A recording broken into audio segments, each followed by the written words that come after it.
Hello everyone and welcome to my video today, and today I have finally managed to gather 5 more tips that will make Dark Souls 2 more manageable for some of you. Now some of these tips will be seen to some people as cheap or lazy, but we all have our own way of playing and I'm just trying to help out the people who do want some help. But without further ado, let's get into it. Now this one is absolutely amazing. I only found out about this just last night on Reddit, and I've played the game for some amount of time and I just had to share this, as this will save so many people who didn't know about this a lot of heartache. Iron Passage, the most annoyingest area in the whole of Scholar of the First Sin, in my opinion. Until I knew this method I completely skipped this area, but as you will see here, this area can be cheesed through no problem. If you're the one who wants to slowly go around the area and run through the passages and kill the enemies, and here's how to do it. A lot easier. So first equip the miracle solar piece and use it beside the cells so that you clear the knights out, and this makes running through a cakewalk. Don't do what I did and only attune one spell. If you have a few of them, put them on so you don't have to burn through your herbs. Now you can also just run through the area as what most people would do, and to make that a little bit easier you can use alluring skills like you will see on screen shortly. The knights completely ignore you for a couple of seconds and you can quickly run past them in that time, which is great. If you want an extra few seconds you can use the spell Yearn also, which is probably more efficient.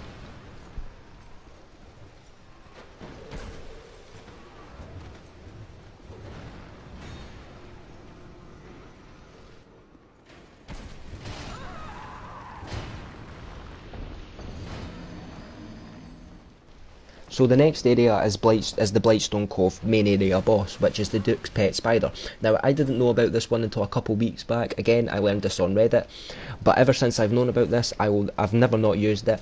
So what you want to do is, once you're in the fog gate, or before if you don't have lots of shit trying to kill you, you want to pop a flame butterfly, and the reason for this is so you don't have to deal with the annoying spiders floating around the boss, and this makes this a lot more manageable, as you can see on screen here.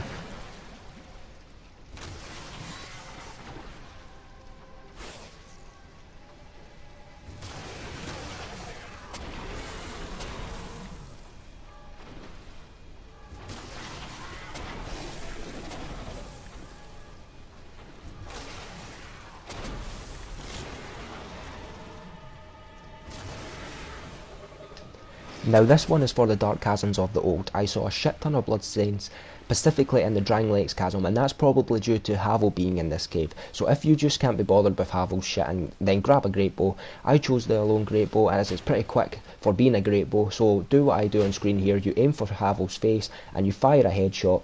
Havel will then be stun locked, and then draw your bow, wait 2 to 3 seconds and then fire again, and what this will do is it will knock Havel off into the abyss. Easy peasy. Now before taking on the second phantom to the right, kill the mage first, and then you can go and kill the next phantom. Now you can knock all of the phantoms off the edge just as long as you have the great bow. I said in the last video about how using the environment as your best friend. Well, that's another example. You know, you can knock them all off the edge by having a great bow. And you can just cheese them as well, just by drawing the bow back and waiting for them just to get back up and then firing again. You know, you could really cheese these guys. And if you can parry, then you can parry. You do that. What I do when I'm parrying, well, when I'm going to parry, I use the parrying dagger, because the parrying dagger is my favourite parrying weapon in PvE.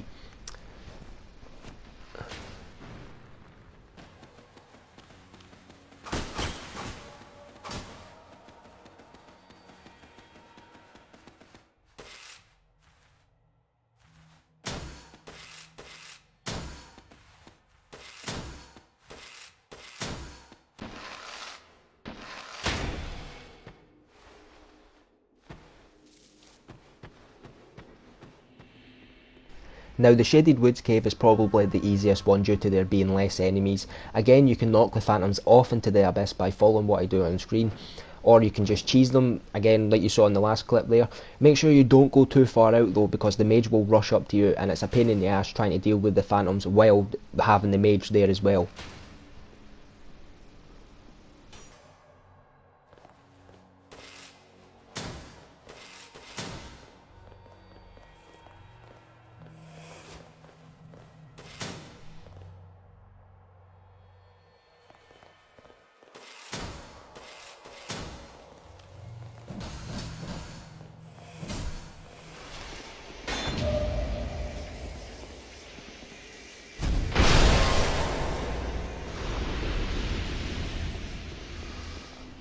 Now the Black Gulch area is the worst in my opinion. The pyromancers are annoying as hell, so all I would suggest is just to kill the ironclad warriors as quickly as possible. You know, just try and do a bit of crowd control, you know, because you don't want to go poking your edge over and all three of the enemies running up and bum rushing you. So take your time and try and pick off the ironclad warrior first.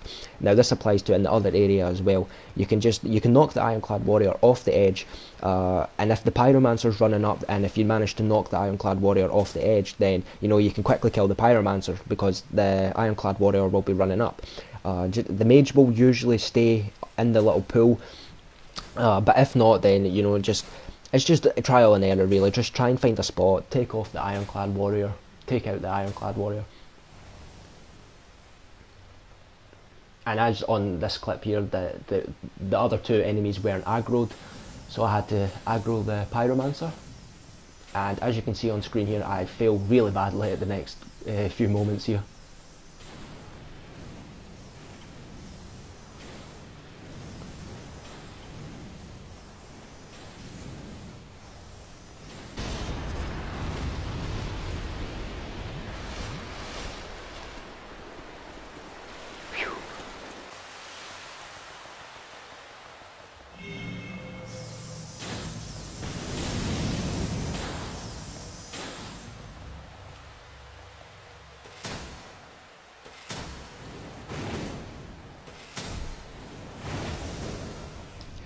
Now, if not all of you, most of you will definitely have been bum rushed with the Dragon Knights here at Dragon Shrine, and if you're wondering why that is, it's probably because you're not fighting the Drake Keepers, or you're running away to heal when you get hit. So don't do that, stay inside the area and heal when suitable. You have to fight each of the Drake Keepers and you need to kill them, and the Dragon Knights will then let you pass with no problems. Like I said, stay in the area and don't run off the heal. Heal when it's suitable, and if you have a strike weapon, your best bet is to use the mace, or if you have it, the King's Ultra Greatsword works absolutely tremendously well here against the Drake Keepers. But any weapon that is a strike weapon will work just fine.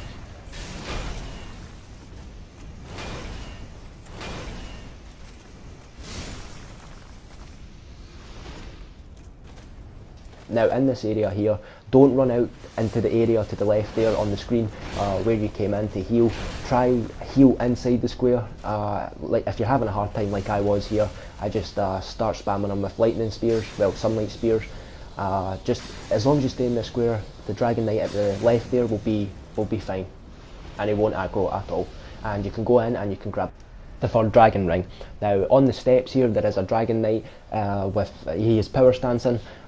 You kill him and all the knights at the left and right sides won't aggro at all, and you can just go straight over to the dragon and pick up the Ashen Mist Heart with no problems.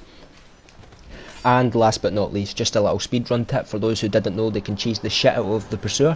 If you have killed the Pursuer more times than you can count and you just want to progress through the game a little bit quicker, then do what I do on screen here. You can run to the barrel and then wait for the Pursuer to charge and then dodge and then run to the crossbow stand and then spam either X or A until the Pursuer is dead. Now I do this because it just saves me a lot of time and I can't be bothered with the Pursuer. He is a really easy boss, you know, you can just stick to his right, but I just do this, as I've said, just to progress that little bit quicker. Anyway, that's all I have for this now. I don't know if I'm going to continue this series because obviously Dark Souls 3 is round the corner. I might actually continue it in Dark Souls 3.